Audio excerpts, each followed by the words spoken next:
Hello and welcome to Soulstream with Wendy Darling. Today I'm going to be introducing you to Annie Guthrie. She's local from Washington, Mass. And welcome, Annie. Thank you. We would like to just say, first of all, Annie comes from a very musical family, and all of the sisters and her brother, Abe, and some of the grandchildren, too, are amazingly talented. And we're going to be fortunate enough to have Annie with us at Rock On Band Camp this summer, and that is going to be located at BCC. It goes on from July 9th until the 27th, I believe. And Annie, you're going to be there on the 23rd, 24th, 25th. Yes. She's going to be doing a Rock at Noon, and we'll talk some more about that. But so tell me, coming from a musical family, you probably grew up with music in the living room and people singing all the time and playing all kinds of instruments. Very, very blessed thing. But when did you decide that you thought that that would be something you would love to do? Well, I was probably 8 when I started playing piano. And I think having all of these instruments in our house and accessible to us, we were just kind of able to come into them at our own time. Mm-hmm. And I think at that time my brother was probably already playing piano. Before that, actually, I think I was 5. Abe and Kathy were both playing piano at the Berkshire School of Music. Mm-hmm.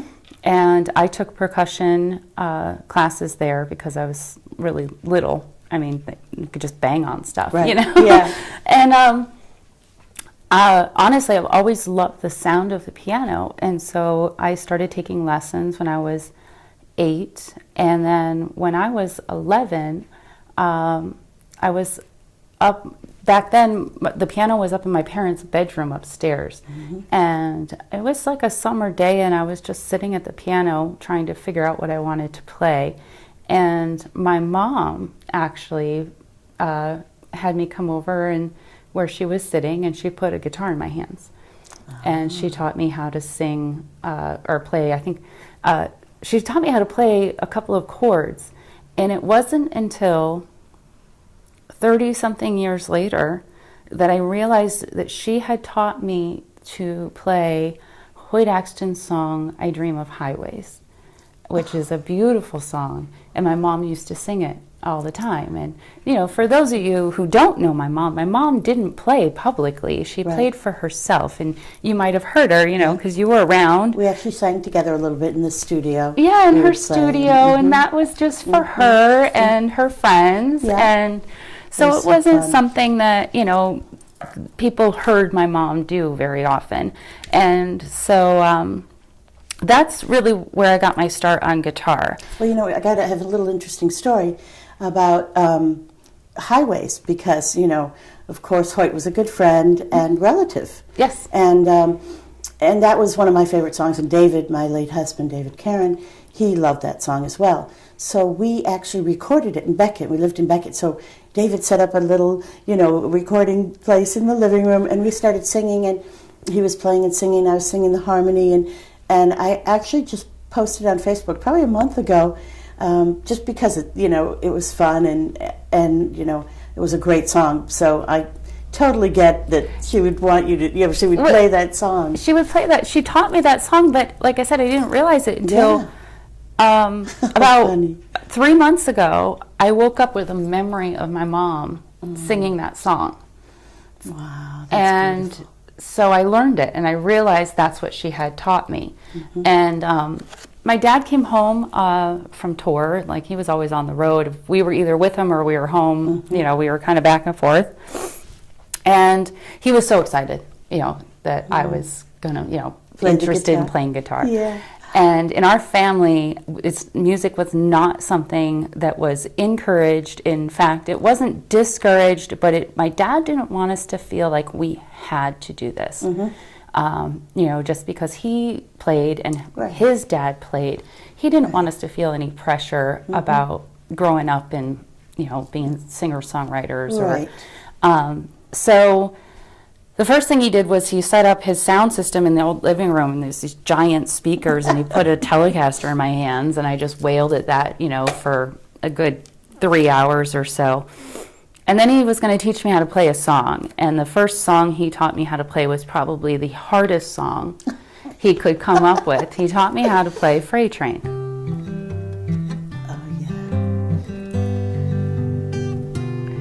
But he didn't teach me, he taught me how to finger pick it, and he'd teach me one finger at a time. So, do that. Oh. And then he'd go on the road, and then... And would you practice? I would practice, and that was the point. The point was, if it was hard, but I really wanted to do it, I would. Mm-hmm. And so my dad eventually... he'd come back and teach me how to add a finger, and we went through that a few times, cute. And I just kept going. And then, so that's how I started playing music anyway, and it was more or less for myself, a lot like my mom. Mm-hmm. I wrote songs. I didn't sing publicly. I just sang in my house, sang to my kids. Mm-hmm. And then, she's about 16 years ago, I sang one of my songs that I'd written to my sisters. And they said, well, what are you doing? How come we're the only ones who get to hear it? What are you doing? So we started playing together, the three of us occasionally, and then and band practice was hard because Kathy at that time she was in Nashville, Sarah Lee was in South Carolina, I was in Florida. Yeah, that might be difficult. So we had a couple of rehearsals, and then we dragged Abe into the band. And so growing up, we never played together as kids. Yeah. It's something that we did as adults now, and we can really appreciate. I mean, we've sung with our dad, we did the things, but... And you just had you did the opening at the Wham, not Wham, the gala for the, what was it in Boston? At the Wang? The Wang, yeah. Yes, not the Wham. Wham Theater, we just did Burt Chic, and it was Wham Theater. I'm like, wait a minute, why can't I think of the name? Yeah, the Wang. At the Schubert, yep. With your siblings, so it was just you and Sarah, Kathy, and Abe. And that's the first time it was just the four of us, because when we played as, the G-Babes and we did our cute little things, we had our kids with us, or, Krishna plays, and... all of our kids actually play in different levels, and it's a lot like us growing up where, like my daughter doesn't want to sing publicly. She wants to play guitar in her room, and that's cool. Yeah. My son plays bass. He's a great bass player. My niece, Serena, is incredible. I mean, she's just better than all of us. Special. She really is special. But she's still, I've seen her on, YouTube or Facebook, a tiny bit here and there. She's very, very good, and loves some of the videos that she and her friends have shot. So all of the kids are making music, and if they decide to come out and let us hear it, exactly. We'll see. We did a big family tour, all of us, all the three generations. The youngest were 2, and that was the rule of thumb for the kids. If they want to come out, let them. Yeah. If they don't want to come out, fine. And a lot of times, my mom has these videos, and you see the 2-year-olds literally swimming across the stage because that's what they wanted to do. Right. And there's like the older kids are doing their thing, but it's really magical to do that with family, to be able to also play on our own, develop our own thing, and then come together and have you guys were great at the Wang. It was fun to see all of you playing together, and then you had the weight behind you, which was also really cool to have that band. Yeah, they were a great band. Abe's like, that's some weight we want to gain. And the Mammals, they were and amazing. The Mammals, yes, it was all really great. But and that's the wonderful thing about family, and especially your family, because it's allowed. Whatever it is allowed, and that's how kids grow up, growing into whether or not you want to be a musician at all, or whether you want to play piano or guitar.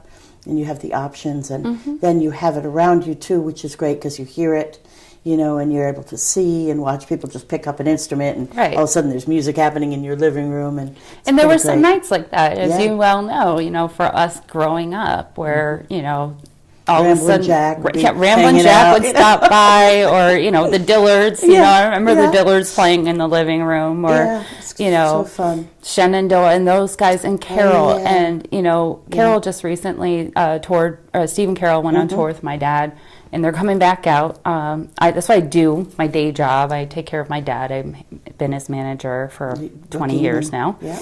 And so I remember that, like, hearing Steve and Carol with my dad, and Terry's out there too, and Abe, but hearing their voices, it really brought back a lot of those memories of growing up on the road with those guys, and Carol being, Kathy and I kind of realized at one point, Sarah Lee was really young, but Carol was probably the first female singer in our lives who was out there doing it and inspiring us. Oh, great. But here we were just kids. We were, and you don't think about that until you get a little bit older and you hear that voice. Takes you right back. And it was, there I was, side of the stage, with my ukulele, every night. And so tell me, so you play piano? I do. I play piano. Guitar? I play guitar. Ukulele? I don't actually play ukulele. I did. Okay. My dad bought me a ukulele when I was a kid. I play bass. I play auto harp, and I play mandolin. Great. Good. I've played other instruments, but Yeah. And your choice is obviously guitar? Yeah. Well, because as a songwriter, I was just going to say, as a songwriter, it helps. I actually sometimes, if I can't find it in a guitar, I usually can find it in the piano. Yeah. My songwriting, and we were talking about doing the songwriter workshops, that we're getting ready to do. I've met a lot of songwriters in my life, and we've all kind of talked about what our process is. Yeah. And mine's different, and I think everybody's is kind of a little bit unique to them, and then you might find somebody who's like, oh yeah, I do that. Yeah. I don't write out my songs. When I write a song, it all happens at once for me with whatever instrument is in my hands. And, my dad's talked about this too, kind of, when you've done it a lot, when it's coming. Right. Yeah. So you get the feeling like, this creative feeling is happening, and you missed a lot of songs because you might be in the supermarket when it happens, and I've written some of my best songs while driving. Driving. I'll remember this. No, you won't. You won't remember it. So I have voice memos that I do use now. Thank God for technology, but for the most part, everything happens at once. The melody, the chords, the words, and what I do is I just play it over and over again until I remember it. And then, because I had a boyfriend one time years and years ago who burnt my songbooks. And so I said, well, I'm never going to let that happen again. Right. So now I just memorize my songs when I write them. Excellent. That's really such a gift to be able to do that. So now you write these beautiful songs. You have a great CD here. And this is Annie Guthrie Dragonfly. Great CD. And where can we find it? How do we get it? You can get it at AnnieGuthrie.com. Okay. It's also available on iTunes, Amazon, CD Baby for digital download. You're going to play a few songs from the CD in a little bit. I just wanted to talk about some gigs that you have coming up. And I know that Kate Wright is going to be at the Stationery Factory on May 17th, and Annie will be opening for her. And I would like to, later on in the show, play a little clip of Kate, too, so you can hear her. That's going to be, is that Friday? It's Thursday. Thursday night, May 17th, at the Stationery Factory in Dalton. And then also on Saturday, you're going to be at the Beckett General Store. They have a little series going, which is really great. And Annie's son, Mo, is running the series. Apples don't fall far from the tree. He's booking his mom. And he's going to be doing that, and she's going to be playing there on Saturday. And the Beckett General Store is really cool. It's been revamped and moved, and actually a dear old friend of mine and Annie's, Heather Deshane, it used to be, and Anello now, or no, not even. I don't. What is Spencer? Or maybe she's Heather Anello still. We don't know Heather's last name. But when we knew her, it was Heather Deshane. She's an incredible chef.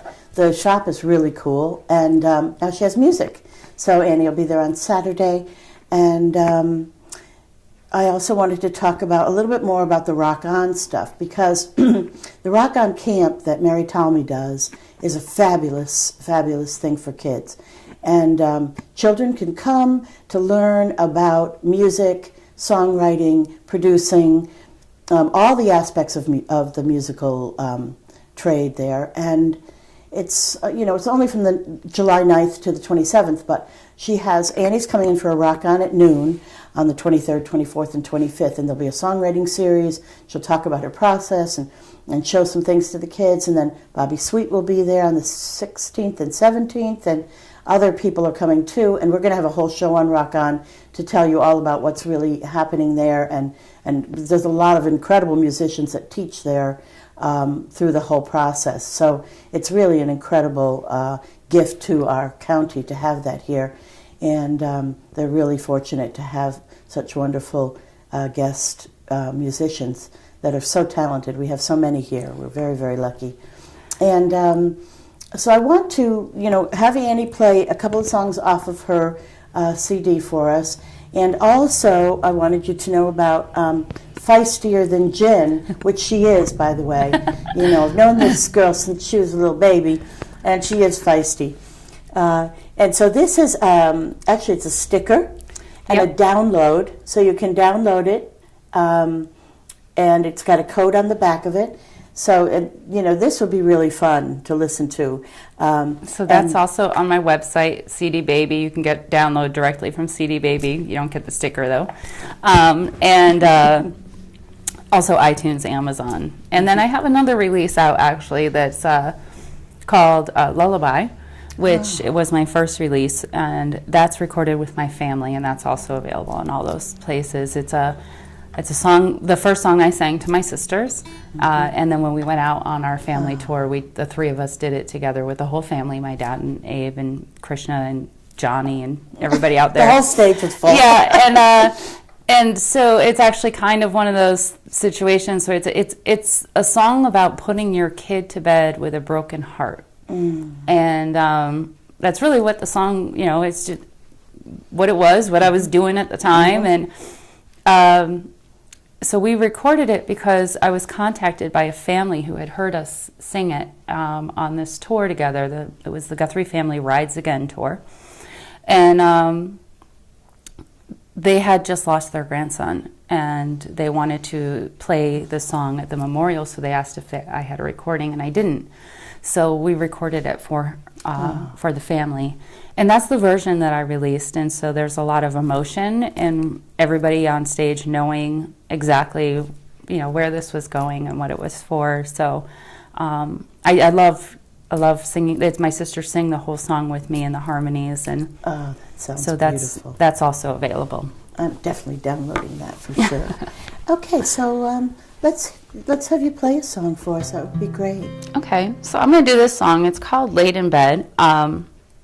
And when I first decided to make an album, my mom was still with us, and I decided I was just going to go in Abe's studio and produce myself and do this album. And then my mom got sick, and she passed away 6 years ago. And at that point, I went to Bobby Sweet, and I said, I've got an album, but I know I can't produce it, but I think you can, and would you be willing to do that and work with me? And Bobby and I played a little bit together, and so he was really familiar with me. We grew up in the same town, and he got me. Yeah. He knew where I was and as a human at that time, where I needed to be for the album. And so it felt right to me, and I guess it felt right to Bobby too, because he said yes. And we started working, but he said one condition was that he got to pick the songs for the album. And It's kind of a big he wanted everything, because my sister Sarah Lee had helped me kind of boil it down to 16 songs. Yeah. And he's like, no, I want it all. Well, that was a big request, because I've written hundreds of songs, so I sent him everything. And this song was not going to be on the one I was going to produce. I wasn't a fan of this song anymore. It overplayed it or something. And Now You'd it's my say. favorite. Ah, so Bobby was a good producer. And we didn't change it. It just feels different. Laying in bed this morning, thinking about my life. Thoughts of you were running through my mind. Bright sunshine outside reminds me of your smile. And leaves flow gently in the wind. And I search my heart for the words to say to you. And I don't know why words just don't do. I've got a peace of mind. I'm not falling behind. And I stand proud of your side. And all the fears I've held all through the years, they drip like honey from the hive. And I search my heart for the words to say to you. I don't know why words just don't do. Sometimes gone by, things they change, but I still feel the same. You can call them fairy tales, but Daddy, I've been to wishing wells, looking for the dreams that come true. I search my heart for the words to say to you. I don't know why words just don't do. I found words and phrases, different ways of saying it. I wrote them in songs for you. Fractions of moments, they're in whole poems for your eyes to lay upon. I search my heart for the words to say to you. I don't know why the words just don't do. Oh, that's beautiful, Annie. You know, your dad did a great job teaching you finger picking. That was very lovely. That was lovely. Oh, thank you. So nice. And that was the one that Bobby said that he wanted on that you didn't think was... Yeah, I was done with Beautiful. it, but Sarah Lee had Yeah. kind of always, pushed for She that liked one, it. and she liked it a lot. I did too. It's beautiful. And thank you. Yeah, Bobby really pushed for it, and I think I was just, when you're singing your own songs and you're writing your own songs and you're playing your own songs all the time, you get tired of them. Sure. And then songs are like sponges, though. So they kind of, for those of us who write and play songs, they kind of absorb everything that's been around them. And then, my dad has this meditation, and I guess it's easy and hard to explain at the same time. It's called Spaces Between the Notes. And what he talks about is how a song takes on a life of its own. Right. And when you live in music, and music is who you are and what you are, each song lasts a little bit longer while you're playing it, because you're remembering moments of this song, and then you're also like, for those of us who play, you might be like, did I turn off my oven? Like other things are happening inside of the songs that you aren't even aware of, as an audience. And that's on the album. That's on the album. And the name of it is? That's called Laid in Bed. It's the first song. Laid in Bed, first song. Actually, Bobby was picking on me. So there's songs like on my album where the title isn't ever in the song. Yeah. Like my song "Who I You Am." are unique. I don't say who I am anywhere in the song. It's just the name of the song. And maybe I'll play that one. Yeah, that's that a great one, song. I love that one. That one I wrote being on the road with my family. I talked about that, that tour that we had done together. We've done a couple of them. And I was out on the road with my family, and not just like my big family, but my little family too. My son and my daughter. I'm a single mom, so it's we're a pretty tight little family, the three of us. Yeah. And we were riding through parts of the country that I remember being in with my dad and my mom and my brother and sister, because when we were kids, sometimes we'd go out on the road with our family, and we'd had tutors, and you were on the road for some of that. Yeah. And so were you the original merch girl? I don't think so, because I was there in 85 and 86. There was, I think, Kathy. I think Kathy was one of the originals. I was trying to go through and figure out who was. I think she was there prior. Yeah. Yeah. So you were part of that. Those days when we were little kids. That and was so going fun. through tutors. We went through a lot of them. And so here we were, in these same parts, and it was just like the next generation coming through, and I started to think about who I am, and.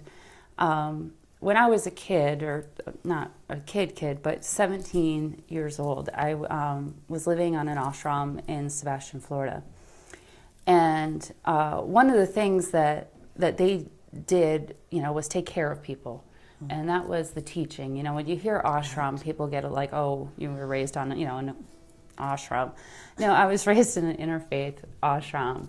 And the religion was kindness. Yes. And that Ma's teaching was about serving people and, standing up for what was right. And in those days, AIDS was hitting the communities and all over the world. But, we were in Florida.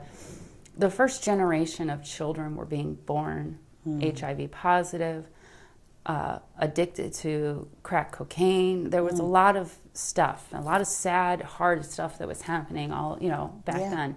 And it's still happening now. It just wasn't known about, and there wasn't as much research done And there was yet. a lot, there wasn't the research, but there was also just, I think, a lot of darkness around it, hidden. It was in, people were dying alone because they were getting disowned by family members. That weren't right. It was really scary for some people.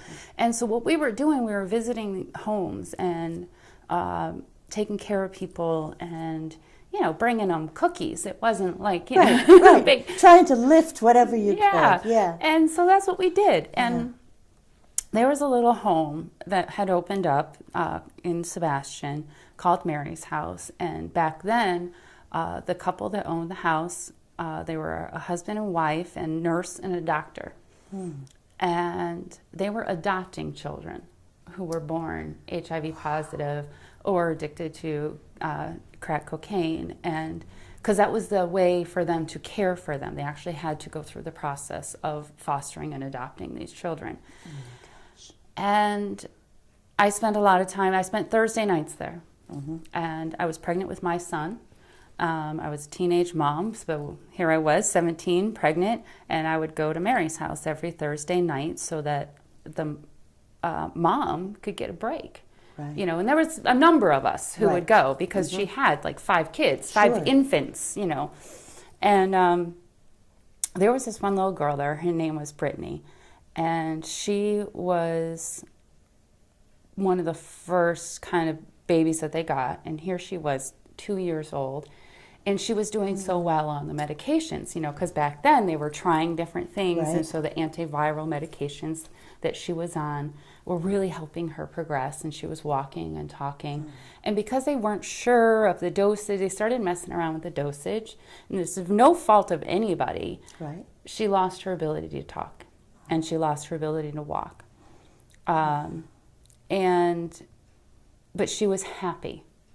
And she used to steal my rings and we'd like to hide them because, behind her back. And we played these games. And so here it was on the road. this is the stuff that I had done when I was a kid. And, you know, as a woman being out in this world, you know, you get all these really bad pickup lines. And, you know, oh, you're so mysterious. Like the things that people think you want to hear. And I'm like, you know, I'm not mysterious at all. You just don't know anything about me. Right. And that's what this song is. It's about who I am. And it's written with this idea that, well, maybe if you just asked me what it is you're seeing, and you know, it's really just the memories of these moments with Brittany, being on the road with my family, you know, my kids, my life, and that's who I am.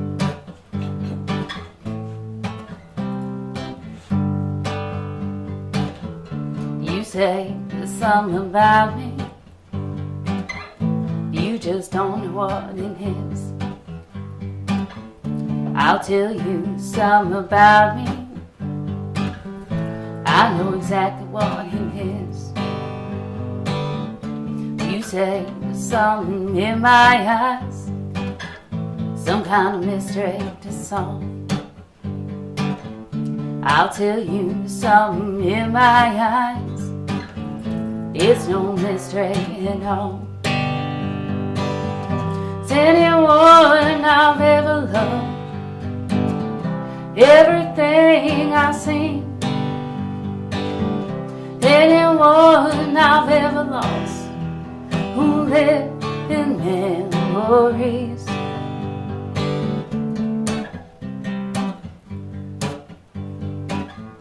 You say you gotta have me, I don't think you know what that means. And you can't live without me,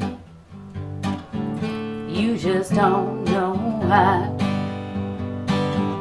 It's anyone I've ever loved, everything I've seen,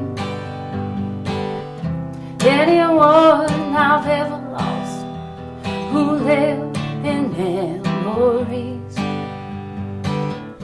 I was born to love a guitar player, life isn't always as planned. Some dreams you gotta hold on to, this is where I'll make my stand. I was meant to go down highways just to watch the world go by. And I need someone beside me who can understand why. It's anyone I've ever loved, everything I've seen, anyone I've ever lost, who live in memories.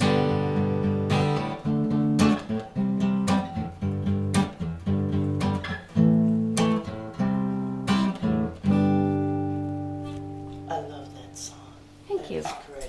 Thank you very much. That's really awesome. And that's on your That's CD also as well. yeah, it's on Dragonfly. Great. So tell me a little bit about, you have two children. Mm-hmm. Okay.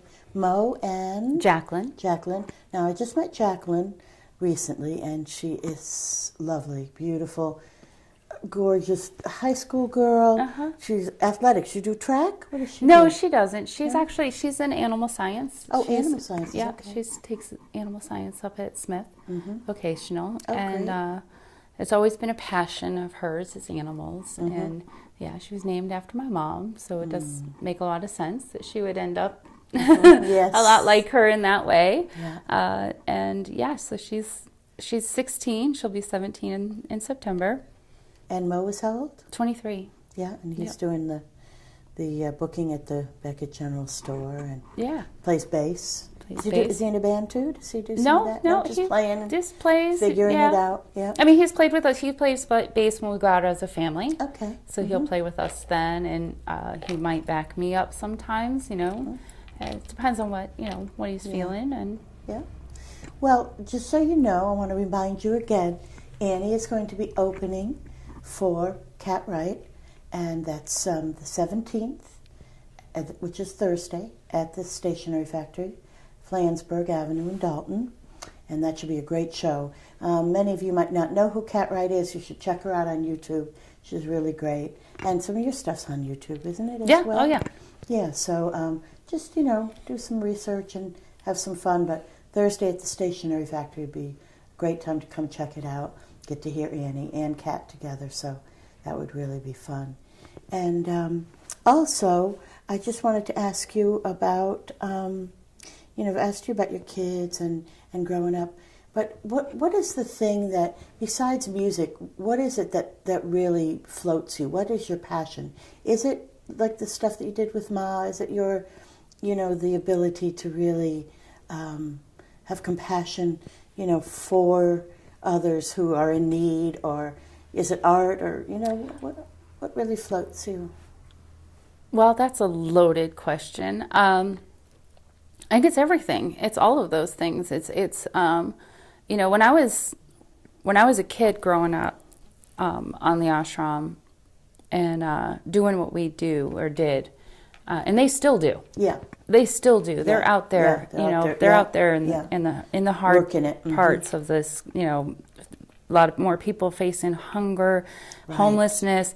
And that's the beautiful thing. It's like, so here we are. We're all like the first generation, and we've of kids that grew up at the ashram, and I'm watching them, like on YouTube and their various projects, and what they're doing now as adults, and it's so beautiful to see the service continue. My friend One Chun is doing the I'll Be There project. He's fighting homelessness in New York City, and he is just, I'm so proud of him and everything that he's doing. And yeah, I think that's, that's part of it. That's definitely something that's a motivator to do what I do, to write the songs that I write, to be in this creative space. Because it seemed that you really, once you connected to the ashram, to Ma, that you really had an affinity for that. I mean, you had a drive to be there, to stay there, to learn, to give. Yeah. And that comes from your heart, your soul, your passion to be a part of that. And I love that. I love the whole thing that they do down there. They're incredible. Their work. Ma was amazing, and she was, and when she passed away 6 months almost to the day before my mom, but they do continue to do her work, and they continue to run the ashram. Her children. Susei is there doing sustainable kashi, and it's awesome to see that, and how spirituality grows into all of these things, for me, music and spirituality they're the same thing, exactly. And so I remember pictures of Ma and Jackie in the hospitals with the babies, and I remember Jackie talking to me about how impassioned she was. And that was really, the thing that my mom, she really loved going down. They would go once a week to West Palm Beach, where they had community homes for mothers who were HIV positive and or addiction issues. And in the same complex, they would have their children so that their babies didn't have to be taken away from them, that they could continue to care for their own children. A lot of them were teenagers. A lot of them were, women who had been, sexually assaulted and ended up there. So there was a lot of real stuff happening, a lot of hard stuff that we were exposed to in a way that it wasn't harmful to us, though. Right. It was. Well, it showed you that you could make a difference. You could have an impact. It didn't just have to be something that you suffered by looking at, which is hard for all of us to see when we can't reach out and help, but you were actually given the opportunity to see that you made a difference in someone's life. And there were people who, you couldn't. Yeah. You couldn't. And you had to just walk away from, too, and that was also hard. Yeah. But I remember, my sister, Sarah Lee, and I, we did this. We grew up on the ashram. And I remember the first time a baby passed away in our arms. And, you know, here was this baby. And so Sarah Lee and I had just done a project with our dad and our family called Woody's 20 Grow Big Songs. So we had just recorded all of these children's songs with our family. And on that album, you know, it's even some of the voice of Woody is there. So we recorded it, you know, with Woody. My dad and Nora and Jody and their kids. So it's the entire family. Right. And so we had just done that. And here Sarah Lee and I, there was this baby and he's got literally tubes like coming out of everything. And we're sitting there holding him together and we're crying and we were singing one of the songs, a sad song from the album, Little Bird or something, I don't know what it was, but it was a very slow like lullaby. And Ma came over and she took the baby's little hands and she started singing Take Me Out to the Ball Game and clapping his hands.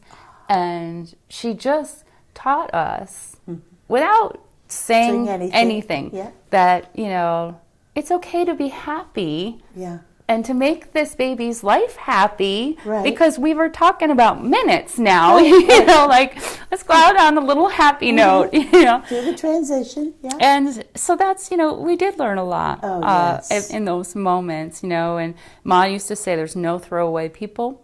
Right. You know, that's the motto of the ashram. You know, everybody's worth it. Yes. And so, yeah, those are the things that definitely drive me is, you know, is her teaching and, you know, and remembering her teaching while we go through life and go through things that are hard. Yeah, because we all will go through the hard stuff, the good stuff. You know, and these days it's, you know, it may not have the same name, but it's the same hurt. And, you know, the whole world is facing opioid addiction, you know, and these are our kids and our aunts and our uncles and our, you know, everybody is dealing with it. And that's the epidemic right now. Yeah. And it's just as hard as AIDS was in the 90s because there's a lot of misinformation out there. Right. And there's no throwaway people. Right. There's no throwaway people. These people, you know, these men, women, children are hurting. Right. You know, and that's something that still, you know, like I said, it's just same pain. It's just a different name. You know. And you know, and the important thing is that, you know, everyone has the possibility in their life to lift someone else, whether it's through music, through actual caring and physically doing something, or just the thoughts in our minds about how we perceive things is so important because, like you said, there's no throwaway people. So these people also need to be lifted by being cared for in a way that when you look at them, you think a positive thought, you say something kind, you assist if you can. These are the little things that all of us can do and really do make a difference. And the little things add up. They really do, you know, and make a difference in somebody's life. Remember, it's kind of a funny thing that my dad said, you know, years ago. He said it was never a time in the world where you could simply just smile at somebody and make such a big difference. And it's a sad thing, but it's the truth. Right. The truth is that sometimes you just need to smile at someone. Yeah. And you can make the world of difference to them in their day. It's so true. You know, I was driving with my daughter on Toyota, and we were coming through a toll booth, and she's always really bubbly and up. And here she's at the toll booth, and she's got this big smile, and how you doing today? I hope you have a great day. And, you know, and the person who's like giving you the money just looked up and beamed this big smile, and there it was right in the moment, you know, that shift. Just because she was, you know, sending out that energy of pure joy and love for that person, for that moment. And, you know, everybody gets angry, and that's, you know, one of the things that, you know, as a parent, you know, you're talking to your kids about when they were growing up. Like, yeah, you know, anger is an important, you know, emotion. Yes, absolutely. You know, it's what you do with it that counts. Like, as a songwriter, for me, there's, you know, I take those moments, you know, I'm not known for writing happy songs. I really am not, you know, and they were like, oh, the dark and brooding Guthrie, you know, here she is. And it's true in a sense that, but that's what I did with anger, hurt, sadness.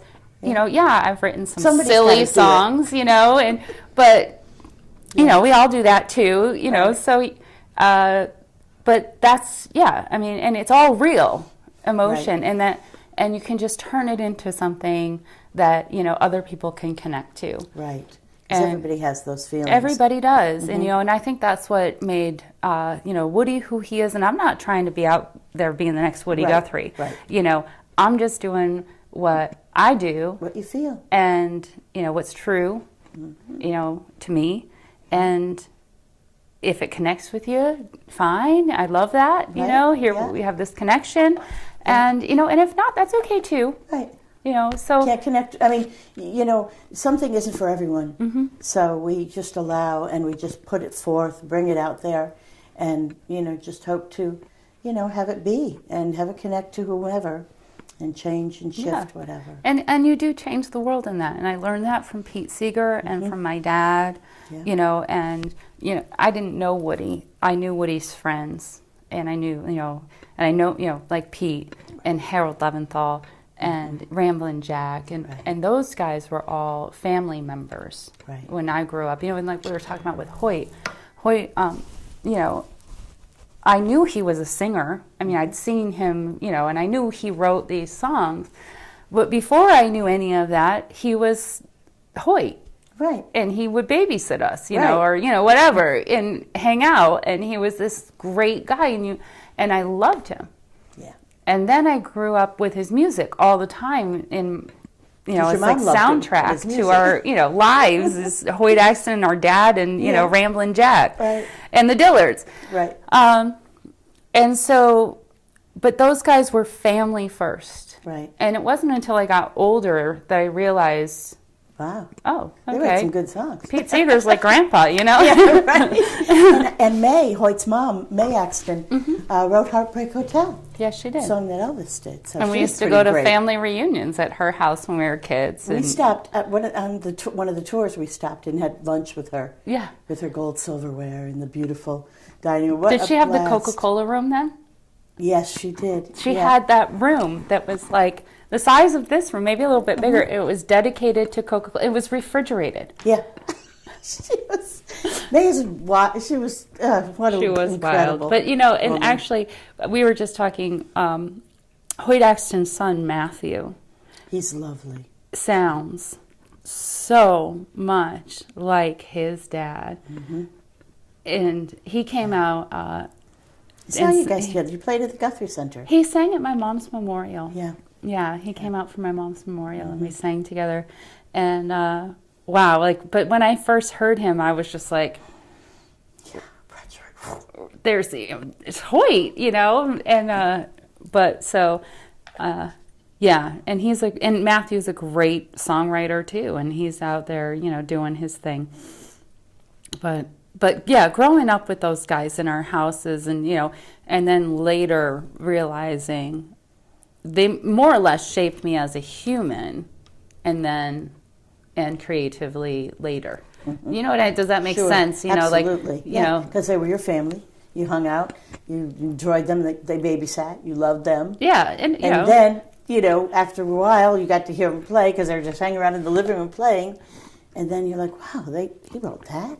Right, wow. and then, like, for me, I was listening to my dad's album, Running Down the Road, because I had to proof the lyric sheets.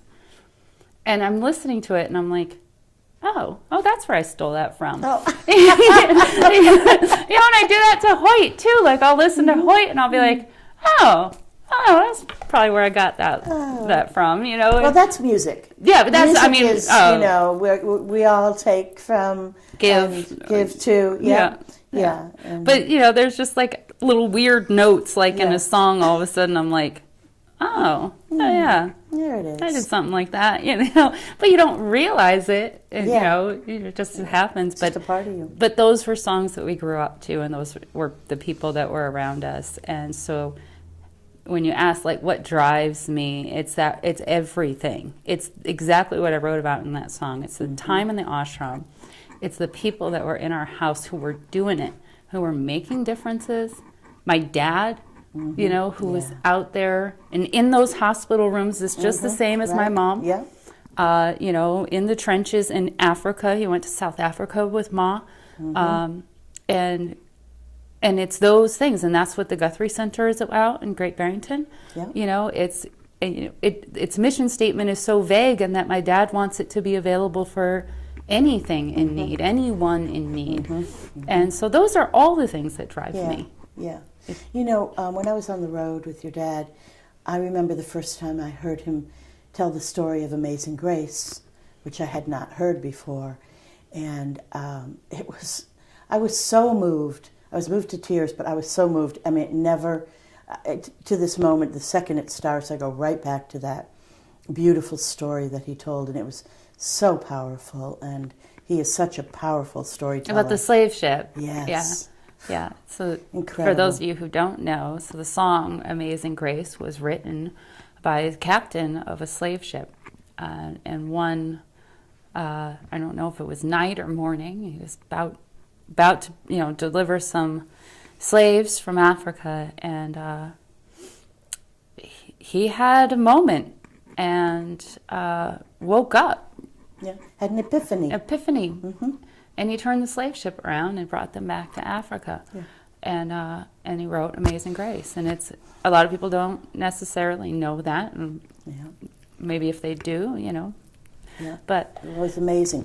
And another great thing about your being on the road with your dad, he sang a verse to "This Land Is Your Land" that is not on any records that I know of, and it's still one of my favorite verses, and it's about the Native Americans.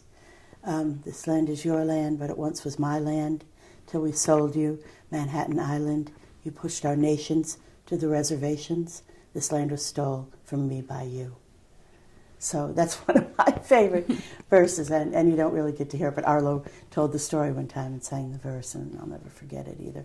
And that's, one of the beauty of being a storyteller like your dad, to be able to convey truthful things that happened, and then to make up stories too. But he used to make up some pretty good ones. Like Reuben Clamso. And, Well, those were like our bedtime stories too. So we didn't know that clams weren't giant. You were scared to go to bed. The clams are coming. So we had some fun, and we still do. I mean, and my dad and I, we work together. We work together every day. And it's something, that I also really enjoy, and that's so a gift. Going on 22 years this summer of really working together, and I love it, and I'm glad, honored to still be doing that. Yes, that's great.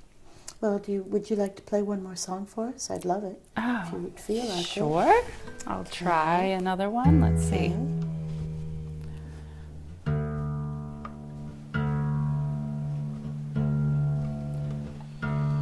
Actually, I'm going to do something completely different. Different, shifting, changing. Let me play this for you. We'll see if I can do it. So, like I told you, my mother was the first person to teach me how to play guitar. And this is a brand new song. I just wrote it. Actually, I just found it again. It's when my mom passed away, Feister and Gin was the first song I wrote.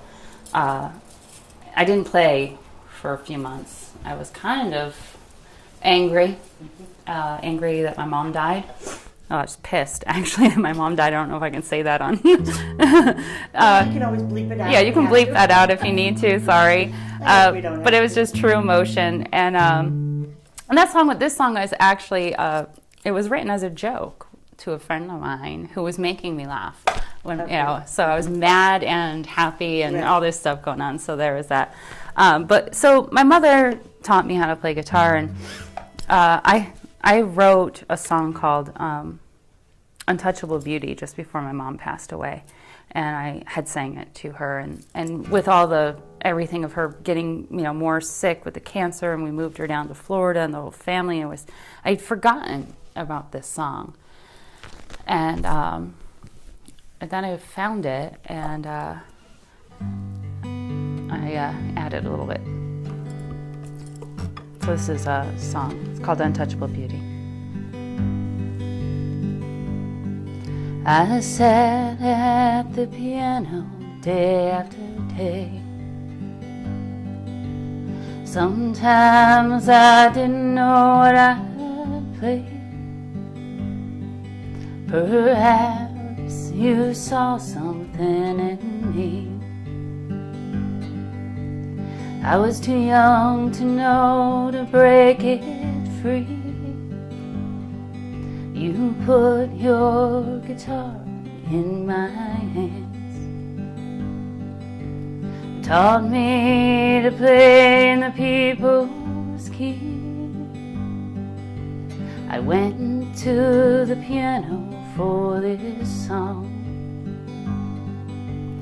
It was in my guitar all day long,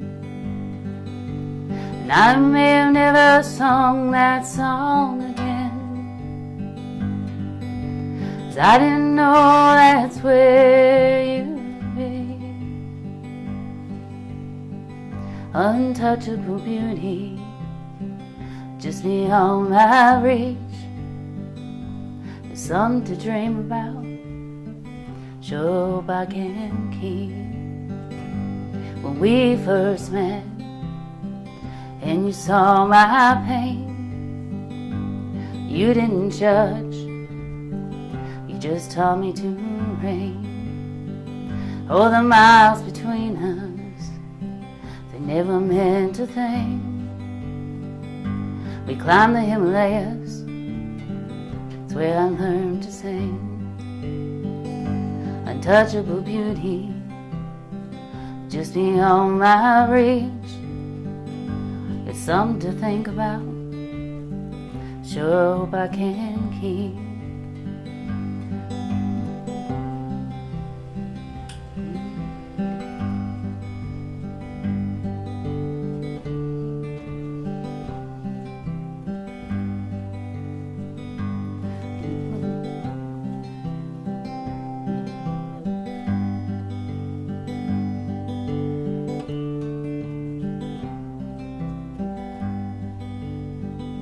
I flirt with disaster,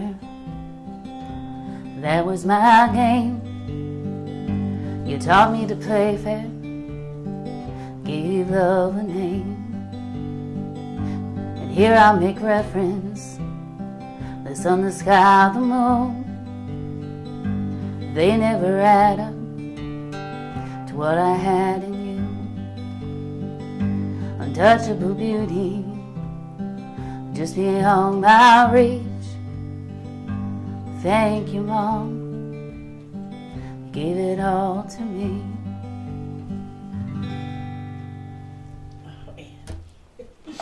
Beautiful. Thank you.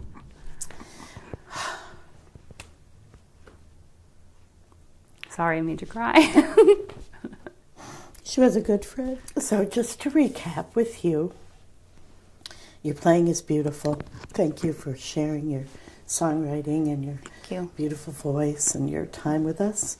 You're going to be playing Thursday, the 17th, at the Stationery Factory with Cat Wright, and then at the Beckett General Store on the 19th. And if you haven't been there, you should go because it's really great.